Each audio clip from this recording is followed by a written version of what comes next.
2, 1, action! Hello, fellow aliens. Welcome back to Belonging Abroad, a series of conversations about how to create our own lives on a foreign land. And we're your host, Jill and Winnie. Yay! So in today's video, we are going to talk about what it is like to date as an expat, and we'll share some tips for whoever wants to meet your partner in a foreign country. Awesome. Yeah.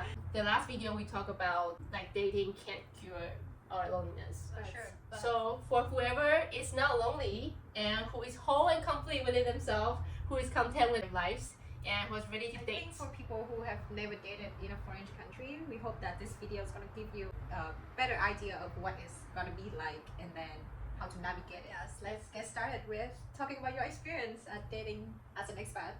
Yeah, I think overall it was really fun because I got to experience people from different cultures, and just there's some things you will never do if you are not in a relationship with someone from that culture. Like what?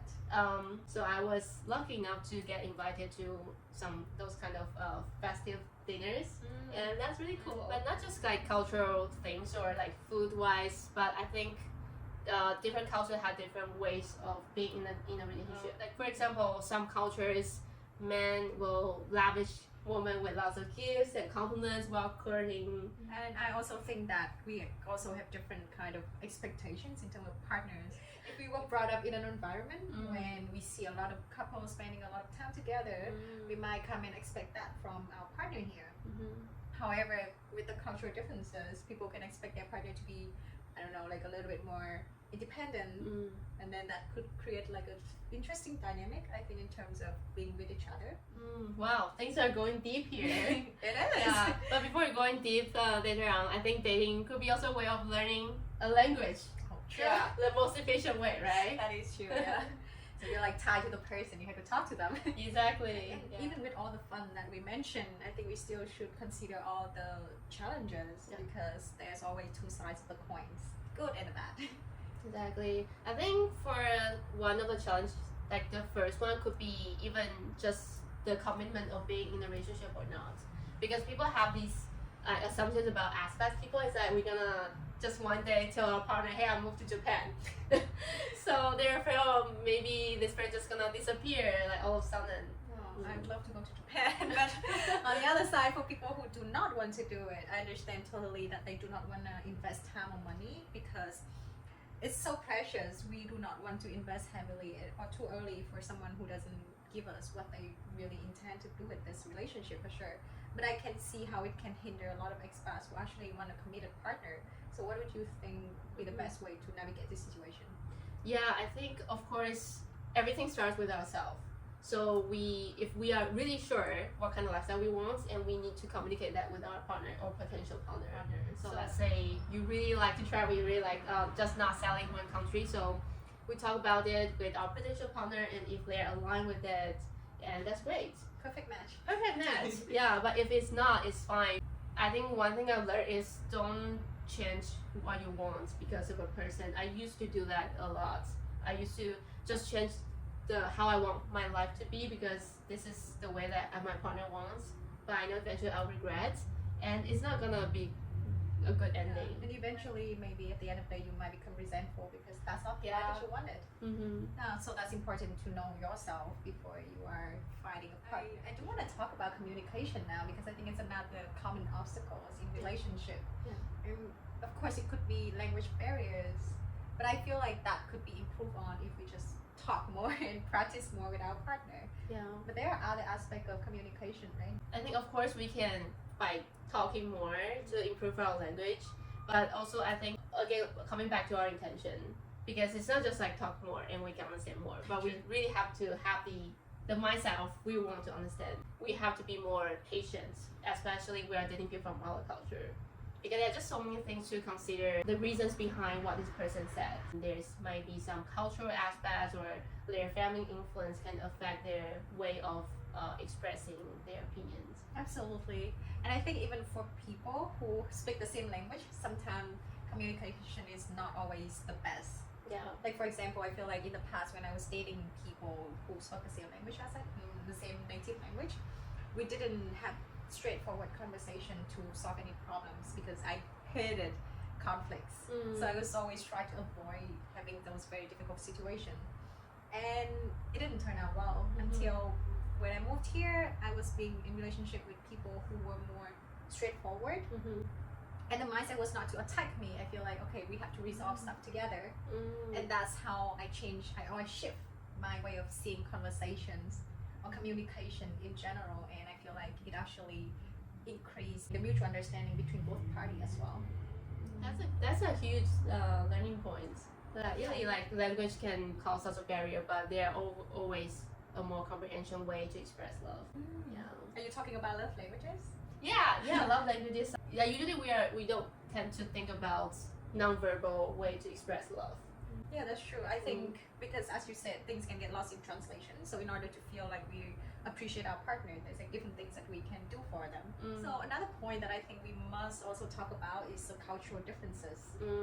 Because I feel like there's like simple things that we used to do on a day-to-day basis back in our country can become a big friction when we live with someone who's not from the same background. Yeah. Did you have any experience with that? I think on top of my head, in some countries, like for example Taiwan, we don't celebrate Christmas at all. It's not even a national holiday. So on this day, couples will go to a fancy restaurant, just spend time together. But I know in some countries that Christmas is huge, and only exclusive for family. Yeah, you could easily feel excluded in that situation for sure. I hope that they have good communication skill to solve that. And I think that's coming back to the communication when we just have to express our needs and also our expectations. So to see if the partner can actually accommodate us. Yeah. So like speaking of like family, some culture when they bring their partner to meet their family doesn't mean it's a serious commitment. It's just like family, friends, same thing.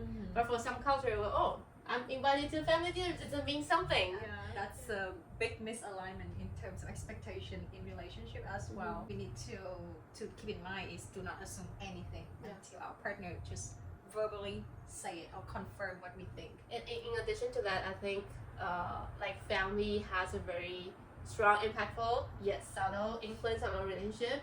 It doesn't matter it's like down the road or just the beginning.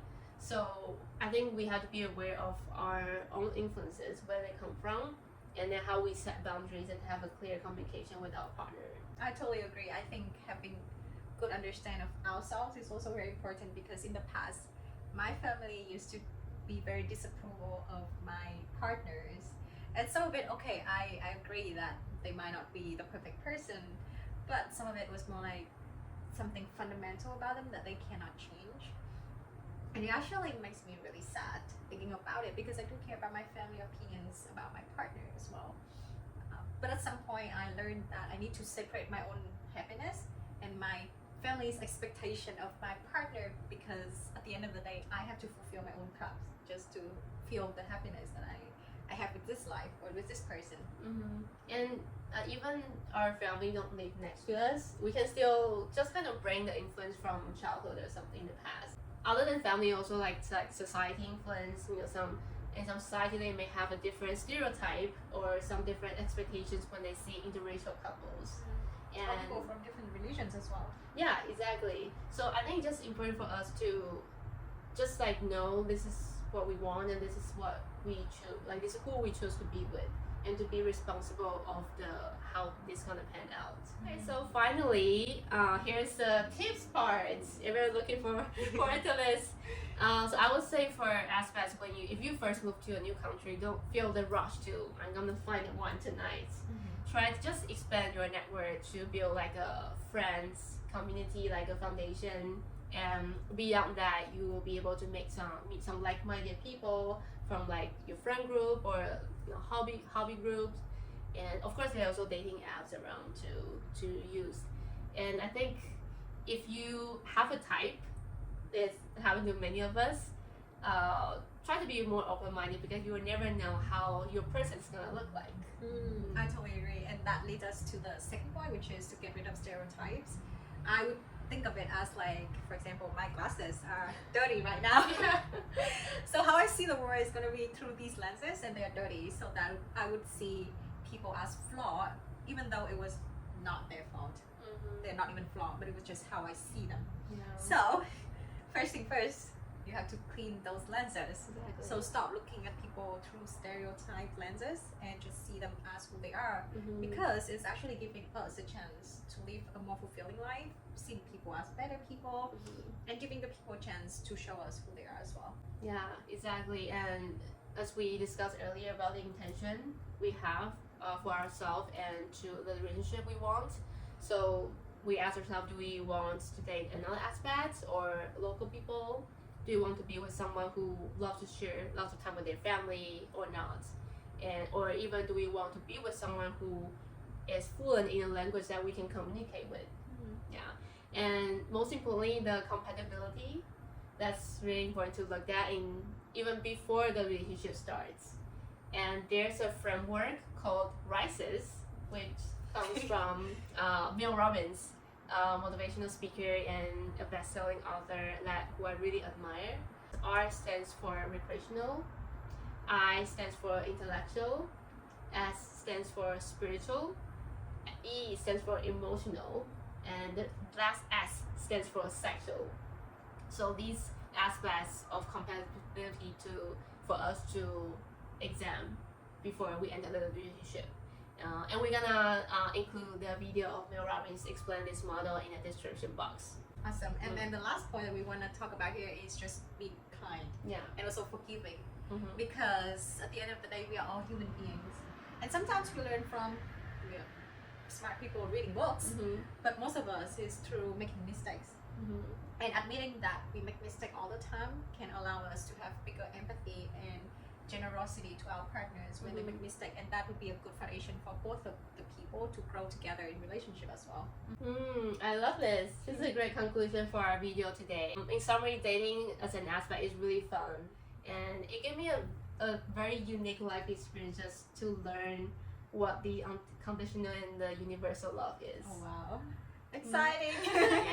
If you have any comments about your dating life, I think it's bad, please leave it in the down below so that we can read it. If you like this video, please give us a thumbs up. If you want to go back and get notification for future video, please subscribe to our channel, and we'll see you in the next one. Bye bye. Bye.